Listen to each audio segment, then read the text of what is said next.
ਤੇ ਹੁਣ ਅਗਲੀ ਗੱਲ ਕਰਦੇ ਆ ਬਿਜਲੀ ਦੇ ਬਿੱਲਾਂ ਦੀ। ਦੇਖੋ ਕਿਤੇ ਤਾਂ ਫ੍ਰੀ ਵਾਲਾ ਆ, ਉਹ ਲੋਲੀਪੌਪ ਵੀ ਦਿੱਤੇ ਜਾਂਦੇ ਆ, ਤਾਂ ਹੁਣ ਕਹਿੰਦੇ ਆ ਵੀ ਜਿਹੜਾ ਇਸ ਮਹੀਨੇ ਹੋਊਗਾ ਵਾਧੇ ਵਾਲੇ ਝਟਕੇ ਵੀ ਮਿਲਣਗੇ। ਇਹ ਦੇਖੋ, ਇੱਕ ਨਾ ਬਿਜਲੀ ਇੱਕ ਬੜਾ ਕਮਾਲ ਦਾ ਸਿਸਟਮ ਹੈ ਕਿ ਸਾਡੇ ਬਿੱਲ ਦੇ ਵਿੱਚ ਕੋਲਾ ਮਹਿੰਗਾ ਹੋ ਜਾਵੇ ਤਾਂ ਉਹਦਾ ਖਰਚਾ ਜੁੜਦਾ।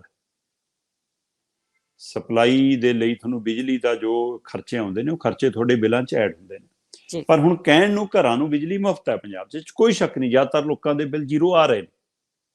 ਪਰ ਦੁਕਾਨਦਾਰ, ਛੋਟਾ ਦੁਕਾਨਦਾਰ ਹੈ, ਬੜਾ ਦੁਕਾਨਦਾਰ ਹੈ, ਉਹਦੇ ਪਰ ਉਹੀ ਕਮਰਸ਼ੀਅਲ ਬਿੱਲ ਲੱਗੇ ਹੋਏ ਨੇ। ਫਿਰ ਉਹ ਤੋਂ ਬਾਅਦ ਇੰਡਸਟਰੀ ਹੈ। ਸੋ ਇਸ ਤਰ੍ਹਾਂ ਮਤਲਬ ਇਹ ਨਹੀਂ ਗਾ ਕਿ ਬਿਜਲੀ ਉਹ ਪੂਰੀ ਮੁਫਤ ਹੋ ਗਈ। ਘਰਾਂ ਨੂੰ ਬਿਜਲੀ ਦੇ ਯੂਨਿਟ ਮਾਫ ਨੇ, ਉਹਦੇ ਵਿੱਚੋਂ ਵੀ ਕਈਆਂ ਦੇ ਬਿੱਲ ਆਉਂਦੇ ਨੇ ਤੇ ਜ਼ਿਆਦਾਤਰ ਦੇ ਹੁਣ ਘਟ ਗਏ ਜਾਂ ਜ਼ੀਰੋ ਹੋ ਗਏ। ਪਰ ਸਵਾਲ ਇੱਥੇ ਨਵਾਂ ਇੱਕ ਹੋਰ ਜਿਹੜਾ ਆਇਆ ਉਹ ਇਹ ਆਇਆ ਕਿ ਹੁਣ ਤੱਕ ਕੀ ਹੁੰਦਾ ਹੈ ਕਿ ਜਦੋਂ ਵੀ ਮੰਨ ਲਓ ਪਾਵਰਕੌਮ ਹੈ, ਹੁਣ ਪੰਜਾਬ ਦੇ ਵਿੱਚ ਪਾਵਰਕੌਮ ਹੈ, ਔਰ ਪਾਵਰਕੌਮ ਨੂੰ ਲੱਗਿਆ ਕਿ ਕੋਲੇ ਦੇ ਬਿੱਲ, ਕੋਲੇ ਦਾ ਰੇਟ ਵੱਧ ਗਿਆ ਜੀ, ਸਾਡੇ ਥਰਮਲ ਪਲਾਂਟ ਚਲਾਉਣ ਦਾ ਰੇਟ ਵੱਧ ਗਿਆ ਜੀ, ਕੋਲੇ ਦੀ ਢੋਆ ਢਵਾਈ ਵੱਧ ਗਈ, ਤਾਂ ਉਹਨਾਂ ਨੇ ਜਿਹੜੇ ਬਿੱਲ ਆਉਂਦੇ ਨੇ, ਬਿੱਲ ਦੇ ਵਿੱਚ ਜਿਹੜੇ ਖਰਚੇ ਹੁੰਦੇ ਨੇ ਪ੍ਰਤੀ ਯੂਨਿਟ ਤੋਂ ਇਲਾਵਾ ਜਿਹੜੇ ਖਰਚੇ ਐਡ ਹੁੰਦੇ ਨੇ ਉਹਨਾਂ 'ਚ ਵਾਧਾ ਕਰਨਾ ਹੁੰਦਾ। ਔਰ ਉਹ ਤਮਾਹੀ ਹੁੰਦਾ ਕਿ 3 ਮਹੀਨੇ ਬਾਅਦ ਉਹਦੀ ਪਰ ਰੈਗੂਲੇਟਰ ਕਮਿਸ਼ਨ ਜਿਹੜਾ ਸਾਡਾ ਹੈਗਾ, ਰੈਗੂਲੇਟਰੀ ਕਮਿਸ਼ਨ, ਉਸ ਦੀ ਮਨਜ਼ੂਰੀ ਦੇ ਨਾਲ ਉਹ 3 ਮਹੀਨਿਆਂ ਬਾਅਦ ਉਹ ਖਰਚੇ ਐਡ ਹੁੰਦੇ ਨੇ। ਲਗਭਗ 3 ਮਹੀਨਿਆਂ ਦਾ ਜੇਕਰ ਵਾਧਾ ਘਾਟਾ ਹੋਣਾ 3 ਮਹੀਨਿਆਂ ਬਾਅਦ ਹੋਣਾ। ਪਰ ਇੱਕ ਬਿਜਲੀ ਸੋਧ ਬਿੱਲ ਨੂੰ ਲੈ ਕੇ ਕਿਸਾਨਾਂ ਨੇ ਬਹੁਤ ਵਿਰੋਧ ਕੀਤਾ ਸੀ। ਲਗਾਤਾਰ 3 ਖੇਤੀ ਕਾਨੂੰਨਾਂ ਦੇ ਦੌਰਾਨ ਹੀ ਬਿਜਲੀ ਸੋਧ ਬਿੱਲਾਂ ਦਾ ਵਿਰੋਧ ਹੋਇਆ ਤੇ ਉਸ ਸਮੇਂ ਵੀ ਕਿਸਾਨ ਬੋਲੇ, ਬਾਕੀ ਕੋਈ ਵਰਗ ਨਹੀਂ ਚੀਕਿਆ। ਤੇ ਅੱਜ ਉਹਦਾ ਸੱਚ ਸਾਹਮਣੇ ਆ ਗਿਆ। ਜਿਹੜਾ ਇਹ ਨਵਾਂ ਮਤਲਬ ਕਿ ਬਿਜਲੀ ਸੋਧ ਬਿੱਲ 2023 ਇਹਨਾਂ ਨੇ ਲਗਭਗ ਪ੍ਰਵਾਨਗੀ ਦੇਤੀ ਹੈ ਤੇ ਉਹ ਹੁਣ ਸਾਡੇ ਪਾਵਰਕੌਮ ਨੇ ਵੀ ਉਹਦੇ ਤੇ ਮੋਹਰ ਲਾਉਣ ਦੀ ਤਿਆਰੀ ਕਰ ਲਈ ਹੈ, ਸਾਰੇ ਸੂਬਿਆਂ 'ਚੋਂ ਲਾਗੂ ਹੋਣਾ। ਉਹਦੇ ਵਿੱਚ ਇੱਕ ਨਵਾਂ ਫਾਰਮੂਲਾ ਕੱਢਿਆ। ਉਹ ਨਵਾਂ ਫਾਰਮੂਲਾ ਇਹ ਹੈ ਕਿ ਹੁਣ ਕੱਲਾ ਕੋਲਾ ਮਹਿੰਗਾ ਹੋਣ ਨਾਲੇ ਮਸਲਾ ਨਹੀਂ, ਜੇਕਰ ਤੁਸੀਂ ਬਿਜਲੀ ਵੀ ਸੂਬੇ ਨੇ ਮਹਿੰਗੀ ਖਰੀਦੀ ਆ, ਜਿਵੇਂ ਹੁਣ ਝੋਨੇ ਦਾ ਸੀਜ਼ਨ ਹੁੰਦਾ, ਝੋਨੇ ਦੇ ਸੀਜ਼ਨ ਦੇ ਵਿੱਚ ਸਾਡੇ ਕੋਲ ਆਪਣੀ ਪੈਦਾਵਾਰ ਘੱਟ ਹੈ ਬਿਜਲੀ ਦੀ, ਤਾਂ ਅਸੀਂ ਬਾਹਰਲੇ ਸੂਬਿਆਂ ਤੋਂ, ਹੋਰਨਾਂ ਸੂਬਿਆਂ ਕੋਲ, ਜਿਵੇਂ ਹਿਮਾਚਲ ਵਰਗੇ ਕੋਲ ਰਿਜ਼ਰਵ ਪਈ ਆ, ਤਾਂ ਅਸੀਂ ਉਹ ਤੋਂ ਖਰੀਦਦੇ ਹਾਂ।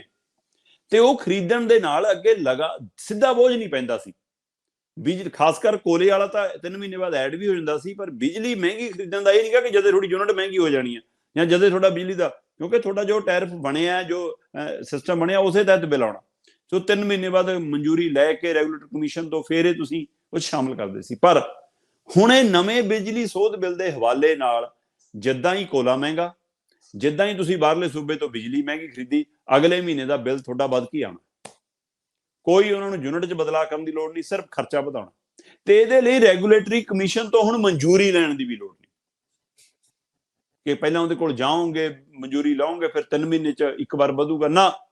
ਹਰ ਮਹੀਨੇ, ਜਿਵੇਂ ਪੈਟਰੋਲ ਡੀਜ਼ਲ ਦਾ ਸੀਗਾ ਨਾ ਕਿ ਲਗਾਤਾਰ ਵਧੀ ਜਾਂਦਾ ਸੀ, ਹੁਣ ਅਜੇ ਸਰਕਾਰ ਨੂੰ ਲੱਗਦਾ ਕਿ ਨਾ ਪਹਿਲਾਂ ਹੀ ਬਹੁਤ ਕਮਾਈ ਹੈ, ਜਦੋਂ ਕਿ ਬਹੁਤ ਕੱਚਾ ਤੇਲ ਅੰਤਰਰਾਸ਼ਟਰੀ ਬਾਜ਼ਾਰ ਸਸਤਾ ਹੋਇਆ ਪਰ ਲੋਕਾਂ ਨੂੰ ਰਾਹਤ ਨਹੀਂ ਮਿਲੀ।